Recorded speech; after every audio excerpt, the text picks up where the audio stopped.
Ако си пробвала всичко за червата, диета, добавки, пробиотици и пак няма лекота, проблема не е в теб. Червата не се оправят с натиск, оправят се с ред. Затова работим на етапи, а не на принципа «дай нещо силно». Първо успокояваме корема и нервната система, за да спре тялото да се защитава.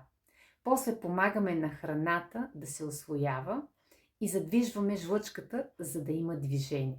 И чак когато средата е готова, мислим за пробиотици. Пробиотика не е начало, то е финал. В напрегнат корем често го влошава.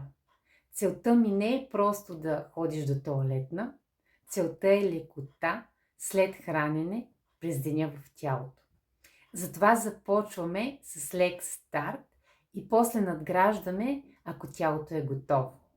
Когато има ред, има и резултат.